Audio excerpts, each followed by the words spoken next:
Seigneur. Que la grâce et la paix de notre Seigneur Jésus-Christ soient à votre partage. Je suis le révérend Zico Fabrice et je viens ce matin, comme on l'a coutumé, vous parler de la part du Seigneur. Je viens avec un message fort, puissant et révolutionnaire. Un message qui va te donner de marcher avec le Seigneur et de tenir tête devant les situations de la vie. Je voudrais te donner 3 conseils ce matin qui vont t'aider.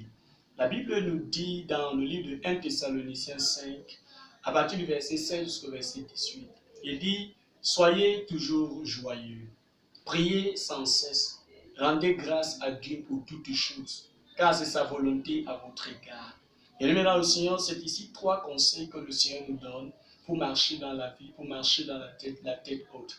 Vous savez, Jésus-Christ est notre ami, le Saint-Esprit est notre ami, Dieu est notre ami. Et lorsque nous avons des problèmes, la meilleure personne pour nous conseiller, pour nous montrer la voie de sortie, c'est un bon ami. Et Jésus est cet ami fidèle qui ne te trahira jamais, qui ne te décevra jamais, qui te montre la voie à suivre. Et si tu suis cette voie, tu arrives à bon port. Alors il dit, comme premier conseil qu'il te donne, il te dit, sois joyeux, sois toujours joyeux.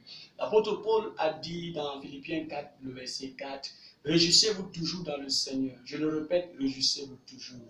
Bien aimé, ta joie doit être dans le Seigneur. Ta joie ne doit pas être dans les biens matériels. Ta joie ne doit pas être dans ta richesse. Ta joie ne doit pas être dans les circonstances que tu traverses. Ta joie ne doit pas dépendre des événements heureux qui t'arrivent. Ta joie ne doit pas dépendre, bien aimé, d'un succès quelconque. Parce que ces choses sont essentiellement changeantes. Ces choses sont éphémères. Si quelqu'un base sa joie sur la richesse n'est pas constante. La richesse vient aujourd'hui et demain, ça disparaît.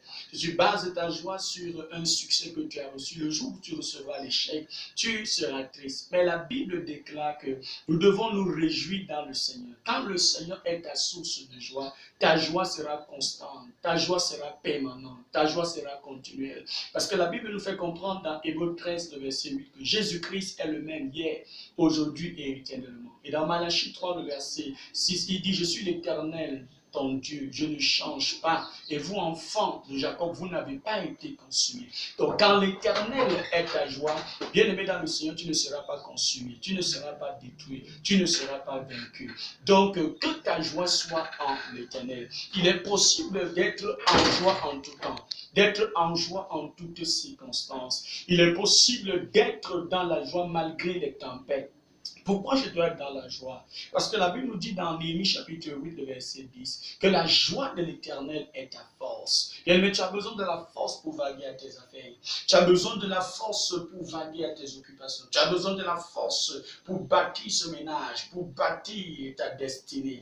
Une personne faible dans son cœur, faible dans son esprit, ne peut pas aller loin, ne peut pas parcourir une longue distance. Donc la joie est un tonus musculaire qui te fait avancer en dépit des épreuves, en dépit des difficultés. La Bible déclare que Jésus-Christ a regardé à la joie qui lui était réservée. Et il a méprisé la souffrance, il a méprisé la honte, il a méprisé l'ignominie. Il a fini par s'asseoir sur le trône de la grâce. Bien aimé, personne ne peut réussir sa course, ne peut atteindre son objectif dans la vie s'il manque de joie. Alors je prie que la joie du Seigneur vienne dans ton cœur, que la joie de ton salut déborde en toi, dans le nom puissant de Jésus-Christ. Bien aimé dans le Seigneur, peu importe l'échec que tu as connu dans la vie, peu importe l'échec que tu as connu dans ton mariage, peu importe l'échec que tu as connu à un examen, à un concours, la Bible nous fait comprendre que le soir vient avec les pleurs, mais le matin vient avec la regret. La raison pour laquelle dans un échec tu dois te réjouir, dans une déception, tu dois te réjouir.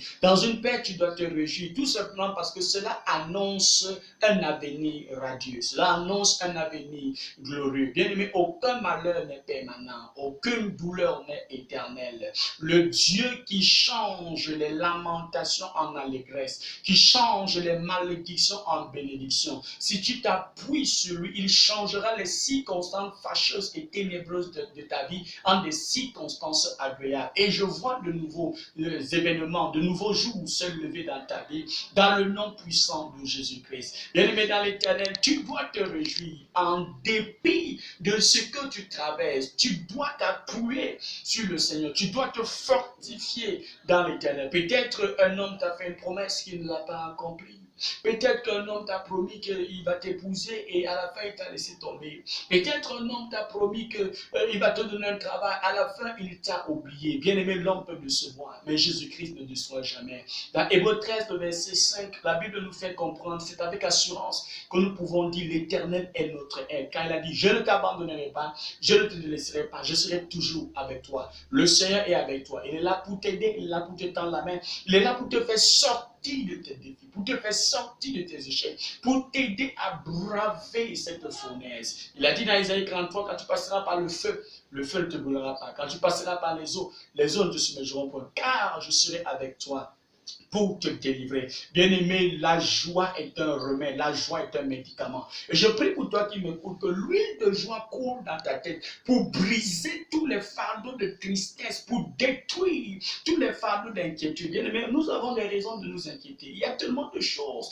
qui peuvent pousser un homme à s'inquiéter. Mais la Bible nous dit de décharger sur le Seigneur Jésus-Christ tous nos fardeaux parce que lui-même, il en prend soin. Certaines personnes s'inquiètent de leur avenir. Certains s'inquiètent de ce qu'ils feront une fois qu'ils deviendront Dieu. Mais Jésus a dit dans Ésaïe chapitre 46, verset 4, il dit, jusqu'à votre vieillesse, je vous soutiendrai. Jusqu'à votre vieillesse, je serai le même. Je l'ai fait une fois et je continuerai de le faire. Je serai fidèle, je vous sauverai. Bien-aimé, ne t'inquiète pas de ta vieillesse parce que le Seigneur a déjà préparé une voie de sortie pour toi. Le deuxième conseil que Jésus-Christ nous donne pour vaincre nos situations, pour vaincre les défis, il dit prier sans cesse. La raison pour laquelle les gens ne prient pas aujourd'hui, c'est tout simplement parce qu'ils ne croient pas à l'exaucement. Mais le Seigneur nous garantit que si tu l'invoques, il te répondra. Il t'annoncera des grandes choses, des choses cachées que tu ne connais pas. Et dans Matthieu 7, le verset 7, la Bible déclare, demandez, l'on vous donnera. Cherchez, vous trouverez. Frappez et l'on vous ouvrira. Car quiconque demande,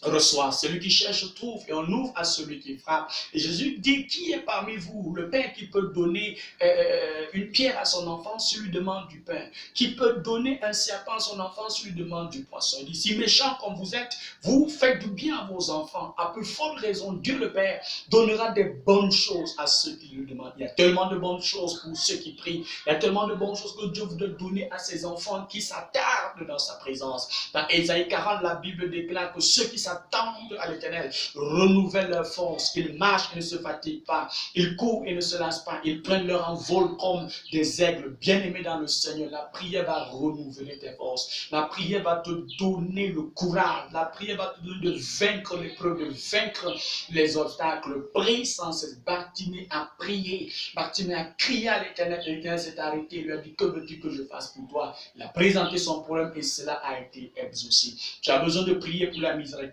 de Dieu. Tu as besoin de prier pour la compassion de Dieu. Parce que la Bible déclare que la compassion de Dieu est ce qui nous fait exceller. L'apôtre Paul dit, par la grâce de Dieu, je suis ce que je suis. Et la grâce de Dieu envers moi n'a pas été vaine. Je suis venu te dire, il n'y a aucune situation de ta vie que tu puisses traverser qui soit au-delà de la capacité de Dieu.